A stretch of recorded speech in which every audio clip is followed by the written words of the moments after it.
របៀបធ្វើនំល្ពៅចំហុយខ្ទិះដូងជំរាបសួរពុំមីងទាំងអស់គ្នាថ្ងៃនេះនាងខ្ញុំចង់ចែករំលែកពីរបៀបធ្វើរបស់នាងខ្ញុំថាតើនាងខ្ញុំធ្វើយ៉ាងម៉េចដើម្បីឲ្យនំល្ពៅរបស់នាងខ្ញុំទន់ល្មមមិនជ្រាយហើយក៏មិនរឹងហើយជាមួយនឹងវិធីនេះផងដែរគឺថាប្រើពេលលឿនមែនតែនចាបងប្អូនហើយអ្វីដែលសំខាន់គឺរសជាតិគឺអែមតែម្ដងជាមួយនឹង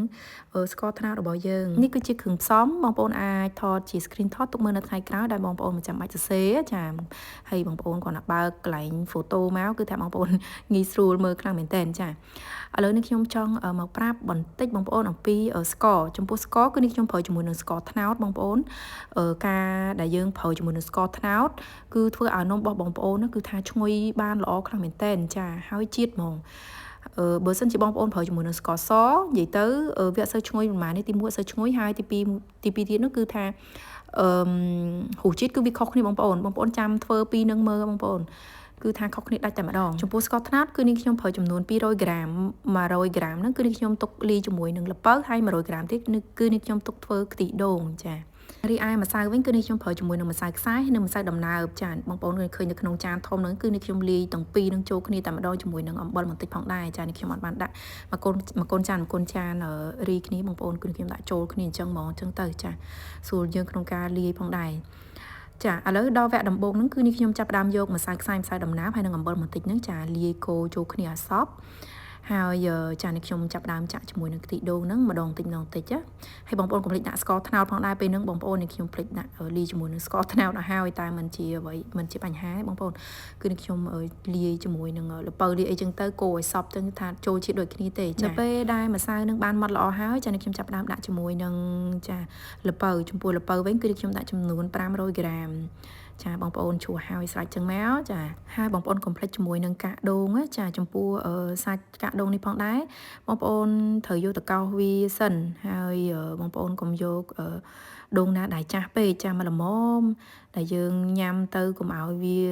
ដូចថារឹងពេកស្វិតពេកចឹងណាចាហើយបងប្អូនកុំភ្លេចបន្ថែមជាមួយនឹងស្ករត្នោតយើងផងដែរចា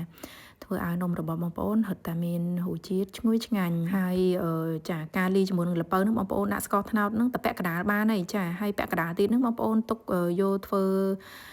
ខ្ទិះដូងចាលាយជាមួយនឹងខ្ទិះដូងចានៅពេលដែលយើងបានលាយច្របល់ល្ពៅហើយនឹងម្សៅអំបិញមិញដែលយើងបានលាយហើយហ្នឹងចូលគ្នាបានសព្វល្អហើយចានេះខ្ញុំយកទៅចំហុយចាចំពោះការចំហុយវិញនិយាយទៅគឺនេះខ្ញុំដាក់ចានដល់2បងប្អូនដោយសារតែឡាវសឹងរបស់នេះខ្ញុំគឺវាទូចពេកចឹងហើយគឺនេះខ្ញុំដាក់ចំហុយ2ដងចាហើយបើសិនជាបងប្អូនមានថាសណារៀងធំអីវិញហើយឡាសឹងនឹងធំបងប្អូនហើយដាក់តែម្ដងចឹងទៅយើងវាចំណេញពេលផងហើយវាមិនសូវខាតភ្លើងទៀតចឹងណាបងប្អូនចាឥឡូវនៅពេលដែលឡាសឹងនឹងចាប់ផ្ដើមរៀងបានក្តៅល្អហើយចំពោះការដាំទឹកវិញគឺនេះខ្ញុំលាយជាមួយនឹងស្លឹកតយបន្តិចផងដែរចាគឺធ្វើឲ្យក្លិនវាក៏តែឈ្ងុយផងដែរហើយ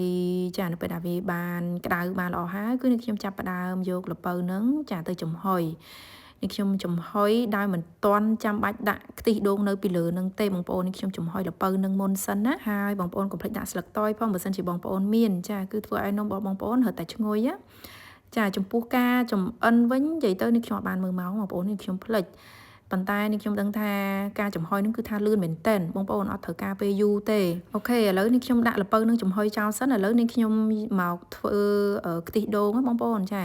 ចំពោះខ្ទិះដូងវិញគឺនាងខ្ញុំប្រើជាមួយនឹងខ្ទិះដើមបងប្អូនខ្ទិះដើមហ្នឹងគឺចំនួនខ្ទិះដូងដើមហ្នឹងចំនួន800 ml ចាហើយអំបិលហ្នឹងមួយស្លាបព្រាកាហ្វេបន្តិចមកចាហើយស្ករត្នោត100ក្រាមតែបើសិនជាបងប្អូនចង់បានរសជាតិផ្អែមដិតបានល្អបងប្អូនបន្ថែមជាមួយនឹង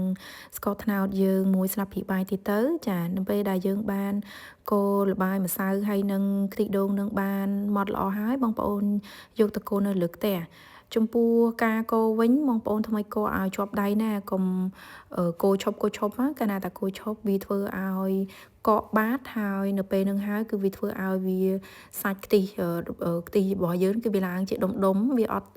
អាឡូងស្មើបានល្អទេហើយចំពោះភ្លើងវិញបងប្អូនដាក់ក្តៅល្មមបងប្អូនកុំបាច់ដាក់ក្តៅពេកហើយតិចពេកទេមិនល្មមចាពេលវេលាដែលនេះខ្ញុំបានធ្វើខ្ទិះដូងហ្នឹងចាគឺកំឡុងពេលហ្នឹងនំល្ពៅរបស់យើងគឺវាបានឆ្អិនល្អហើយបងប្អូន ចាបន្ទាប់មកទៀតហ្នឹងក៏បងប្អូនយកខ្ទិះដូងដែលបានធ្វើអំបីមិញហ្នឹងចាក់ចូលទៅគឺរួចជាការស្រេចហើយបងប្អូនហើយបន្ទាប់មកទៀតហ្នឹងបងប្អូនធ្វើការបន្តចំហុយជាមួយនឹងខ្ទិះដូងហ្នឹងប្រហែលជា5-10មីនិតអីគឺឆ្អិនល្មមឯងបងប្អូនចានេះបន្ទាប់ពី5-10មីនិត20មីនិតក្រោយមកគឺវាឆ្អិនហើយនឹងខ្ញុំទុកឲ្យរៀងត្រជាក់ដែរបងប្អូននេះហើយអូយល្អខ្លាំងមែនតើចាតែប៉ុណ្ណេះគឺវាជាការស្រេចបងប្អូនគឺថាលឿនខ្លាំងមែនតើអរគុណច្រើនបងប្អូនសម្រាប់ការតាមដានវីដេអូមួយនេះផងដែរជូនពរបងប្អូនសុខសប្បាយទាំងអស់គ្នាអរគុណបាយបាយ